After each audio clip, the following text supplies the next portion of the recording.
Coaches Connection, connecting you and the greater DMV to local sports programs, as well as the coaches that inspire our local youth.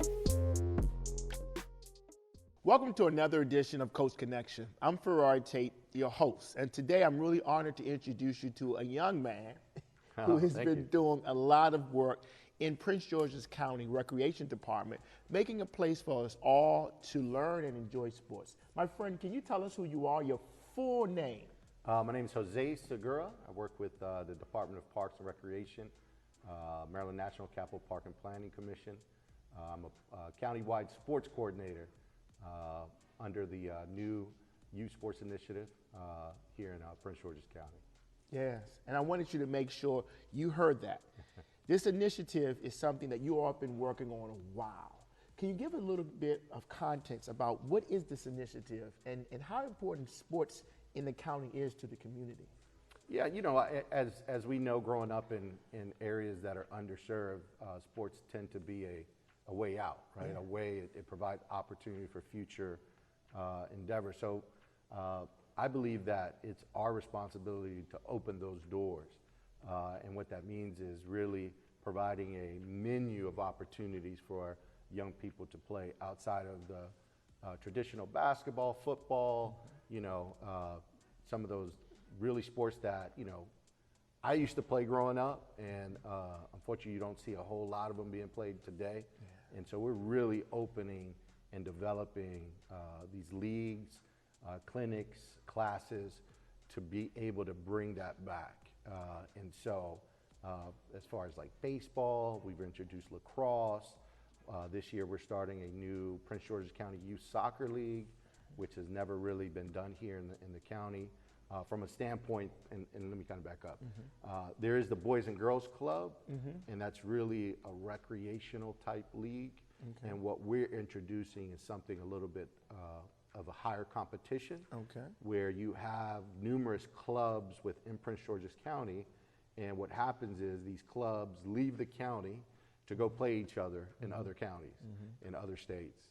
And it's just really, you know, when I first came here and started doing the grassroots and really connecting, and you know, I was under the given the responsibility to grow soccer and the game of futsal. I don't know if you've ever heard of the game of futsal. No, I haven't. So tell them, because I love soccer, but tell me about this. So soccer is, the governing body for soccer is FIFA, the world organization. And the only sanctioned indoor game under FIFA is futsal. Okay. And so futsal is played across the world, and it's different names, but the essence is it's played like on a court, similar to the size of a basketball court, and it's played 5-on-5. You have a goalie and 4 field players. Okay. And you know, we just ran the first Prince George's County high school futsal league. We had one in a division in the north and a division in the south. 26 teams total, really popular. And so it was a wonderful, wonderful endeavor. And at the end of it, we just had our countywide championship at Palmer Park Community Center, where we took the 4 best teams from each division, and they were able to compete for the county championship. Now watch this. I just learned something, and I know most of you also.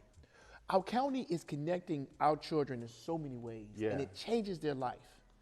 Can you tell us, for those parents who are thinking about, should I bring my child to a rec? Because I hear so much crazy stuff about recs and things like that. So let's kind of roll back some. Let's just use this futsal as a case study, you might say, right? Okay. How many students do you think participated in that process? Yeah, so we had 274 students registered, high school students. Yes.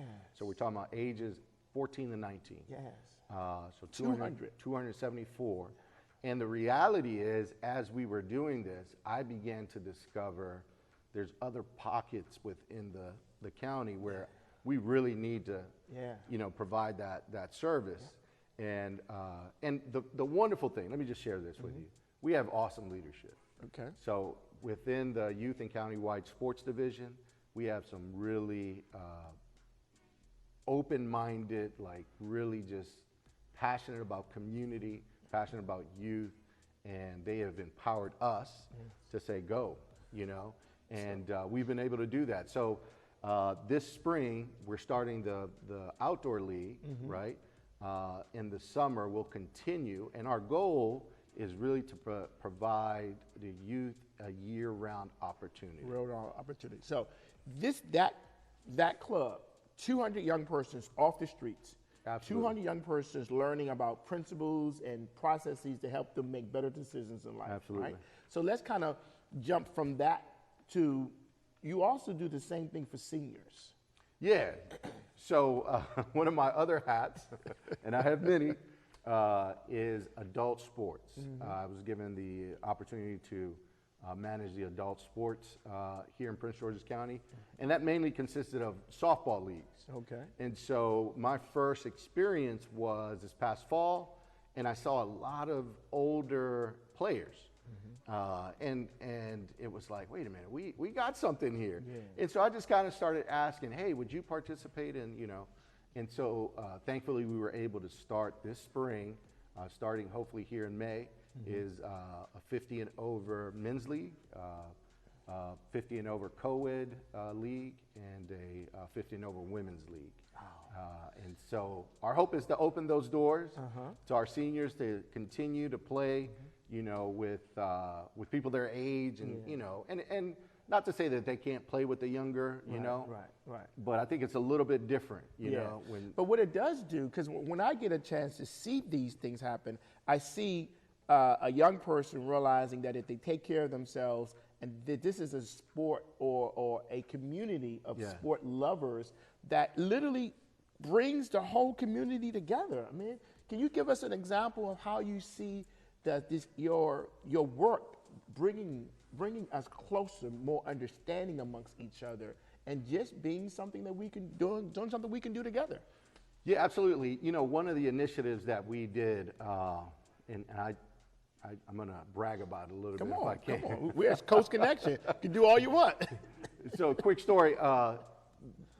Young lady that cuts my hair. Okay. Right. She was cutting my hair, and she plays softball. Right. Central American woman. She did a good job too. Thank you. She does a wonderful job. Anyway, she started to share with me like, hey, we're going to play, but we're getting kicked off the fields because we don't have permits.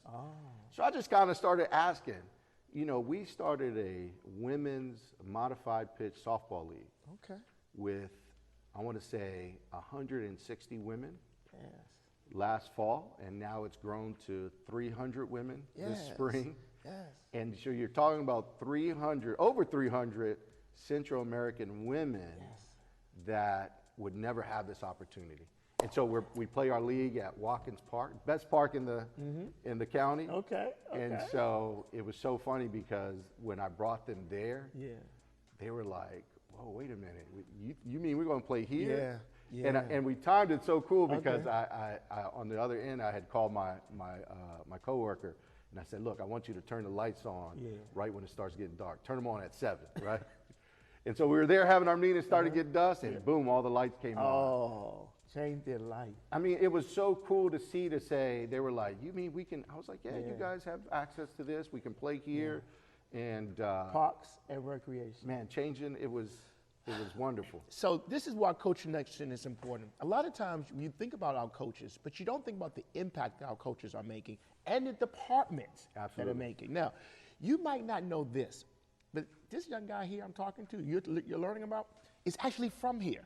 And parks and recreations have made an impact in your life. Can you tell us about that journey from high school to your military time to you deciding to be the professional that you are? Because you're not just someone off the street. Right.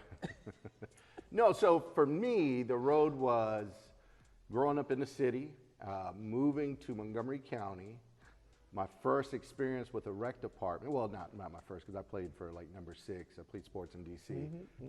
But dropping those numbers, number 6.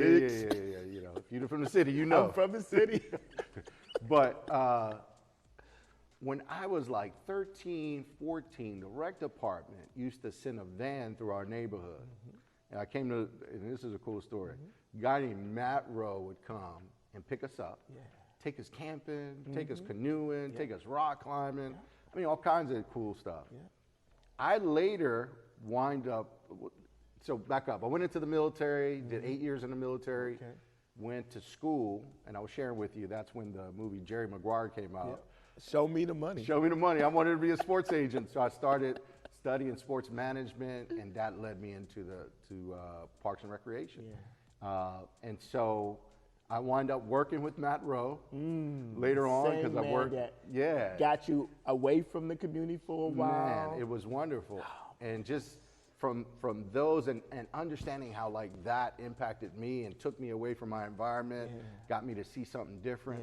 I'm committed to that. Like I know how the rec department changes people's lives. You know, it just gives those opportunities. And I think he would charge us, I mean, the department back then, it was like $5 or something, very affordable, and we would go have these awesome experiences. And that's what we're you know, that's my passion, is using sports to change young people's lives, you know? And you have an opportunity to be a part of that. You know, so often our departments are trying to figure out how to make ends meet so that they can meet the needs of our community. And you heard how when we meet the needs of our community, we all benefit. So please get involved in your recreation departments or connect to your closest coach. I guarantee that it's something that you can do to add a little bit of love and excitement to a young person's life. So how can a person who want to volunteer with the Park and Recreation get connected to you? Absolutely. We have a volunteer page. You can go to www.pgparks.com, search volunteer, and a page will come up that will show you all the volunteer opportunities that we have with the county, with the department. And we're looking for coaches. We're looking for good coaches. We're looking for people that care about kids and want to make a difference. So when you think about the future, you have been impacted and you're helping other people. What is the future of what you do with the Park and Recreation? Man, I'm excited about the future. I really am. You know, it's really a great time to be a part of what we're doing here. You know, I look back at the futsal tournament we did, and 274 kids, you know, participated, knowing that there's way more kids that we can impact, you know. Looking forward to our outdoor soccer league that we're doing, Prince George's County Youth Soccer League, and how we're going to impact it. We're making it as affordable as possible. We're talking about $20 per kid. Wonderful. You know, and so we're really trying to open those doors. We're really trying to partner with organizations that are about changing kids' lives. We're talking about doing, you know, showcases for our high school students, you know, exposing them to college coaches, exposing them to opportunities, understanding that whole system, you know, NCAA clearinghouse, what does that mean? What does that mean? You know, someone that was educated here, went to college, has a son that is hopefully going to play NCAA. That's what I'm talking about. What's your son's name? Josiah. All right, love it, yeah. And so for us, my wife and I, as we were going through this process, we kept asking ourselves, like, this is not easy. No, it isn't. This is not easy. And so, you know, then thinking about families that may not have that, you know, capacity to do certain things. And so, you know, when you say the future, those are the things that we really want to do, is really open doors for youth. You know, and take advantage of the system that's in place. And so that means educating, that means helping parents to understand, that means talking to our youth to say, hey, you got to get them grades right. Like your academics are so important, you know, and so really all those aspects of that is really, there's a lot of work to do, you know, but it's exciting, it's good work, and you know, opportunities like this to really get the word out is really, really important. If you're out there and you're interested in partnering with me, my number is 202-870-4278. I would love to talk to you, Jose Segura. I would love to sit with you and chat about what that looks like for you guys and what it looks like for the department. And we can, you know, I have a motto that says, you know, create the win-win. Create the win-win. I love it. That's excellent. Coach Connection, connecting you to amazing men and women. Yeah, absolutely. You know, throughout our country that is connecting to our young person's lives. I know you felt the story he just shared. I felt it too. And you can be a part of that by connecting to your local athletic department and helping a young person have a better life. Thank you for tuning in, Coach Connection. Coaches Connection, connecting you and the greater DMV to local sports programs, as well as the coaches that inspire our local youth. This show has been brought to you by the Scholar Athlete Sports Network, SASN.TV.